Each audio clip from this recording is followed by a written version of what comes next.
Salam saudaraku yang terkasih dalam Tuhan kita Yesus Kristus.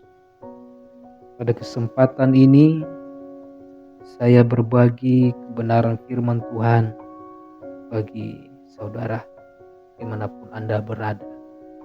Semoga kebenaran firman Tuhan ini menguatkan iman kita yang dalam keadaan berduka cita, mungkin dalam keadaan sedih, mungkin dalam keadaan susah, percaya bahwa pertolongan Tuhan itu selalu ada. Pada kesempatan ini saudara, firman Tuhan yang ingin saya bagikan kepada saudara yaitu mengenai sabar menanti pertolongan Tuhan. Sekali lagi saya katakan, sabar menanti pertolongan Tuhan. Untuk menunggu jawaban dari Tuhan perlu namanya kesabaran. Terkadang kita tidak mengerti maunya Tuhan di dalam kehidupan kita. Tetapi saya harapkan kita sebagai orang percaya untuk selalu sabar menunggu jawaban dari Tuhan. Sebab pertolongan dari Tuhan adalah waktunya pasti yang terbaik. Kali ini kita belajar di dalam Ratapan pasal yang ketiga ayat 26 yang berkata, adalah baik menanti dengan diam pertolongan Tuhan. Bisa kita memperhatikan Ratapan pasal yang ketiga ini berbicara tentang bagaimana Yerusalem dihancurkan oleh tentara-tentara Babel.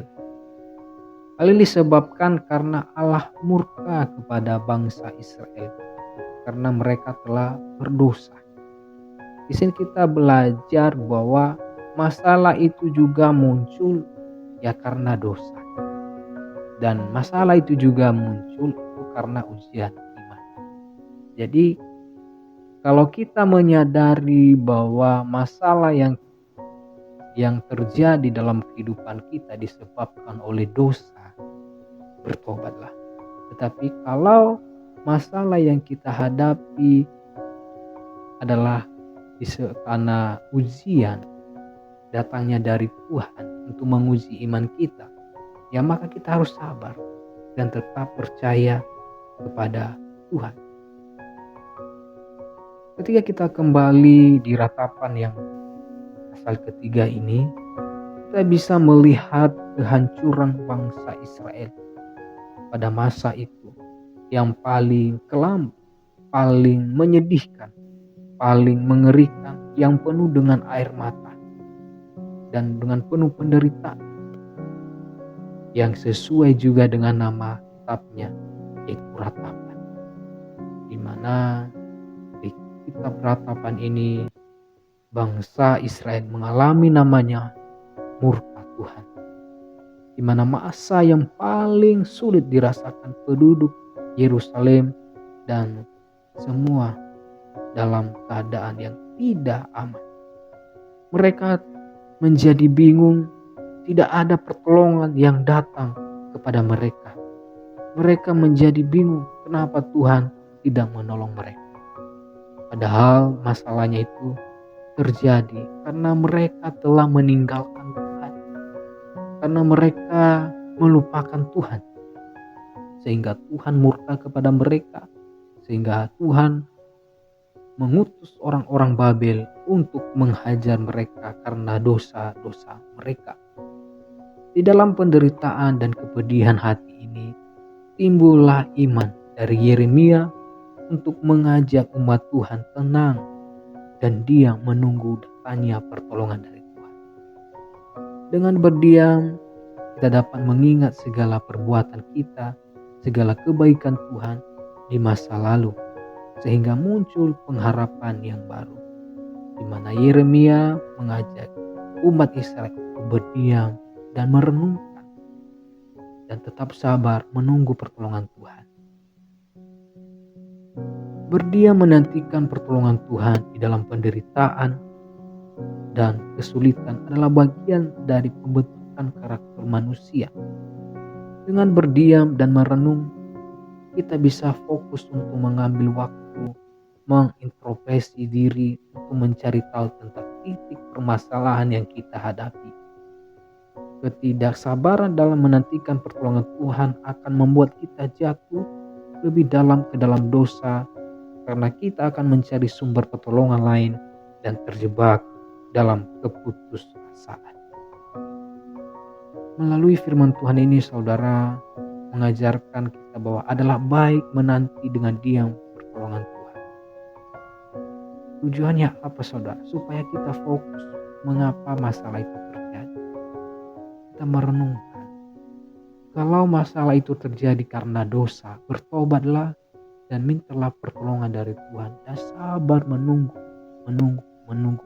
dan memohon kepada Tuhan. Dan jika saudara menyadari bahwa masalah dan yang terjadi dalam kehidupan saudara saat ini yang bertubi-tubi disebabkan karena ujian iman, ya yang perlu saudara lakukan adalah terus berdoa, minta kekuatan kepada Tuhan supaya saudara bisa melewati ujian tersebut. Saudaraku yang terkasih dalam Tuhan, kita sering melupakan Tuhan saat kepanikan dan penderitaan melanda. Benar saudara, di saat ada masalah kita lupa Tuhan. Kita berfokus dengan masalah yang kita hadapi. Kita lupa bahwa ada Tuhan, sumber segalanya, sumber kekuatan kita. Nah, untuk itu perlulah kita berdiam dan berdiam diri, berhenti sejenak supaya fokus pikiran dan hati kita kepada Tuhan, supaya hati kita ini tertuju kepada Tuhan. Setelah itu menantikan petunjuk apa yang harus kita lakukan dari Tuhan dan dalam doa kita. Karena dalam menantikan pertolongan Tuhan dibutuhkan namanya kesabaran.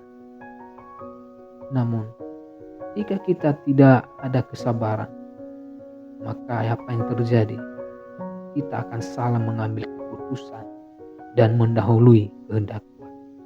Oleh karena itu saudara, selama proses penantian dan pertolongan dari Tuhan, harus kita tetap percaya, mendengar dan sedang bekerja untuk kita. Baik itu karena dosa maupun dalam ujian, sabar saja. Pasti Tuhan itu adalah Allah yang baik. Pasti Tuhan itu mendengarkan saudara. Intinya saudara, jika masalah itu disebabkan oleh dosa, bertobatlah, terus berdoa dan memohon pengampunan kepada Tuhan. Pasti Tuhan akan mengampuni dan membebaskan saudara dari murka. Tetapi jika masalah yang saudara hadapi disebabkan karena ujian iman, tekunlah dalam doa, minta kekuatan kepada Tuhan supaya saudara mampu melewati ujian iman tersebut. Sekian dan firman Tuhan ini semoga memberkati saudara. Tuhan Yesus memberkati.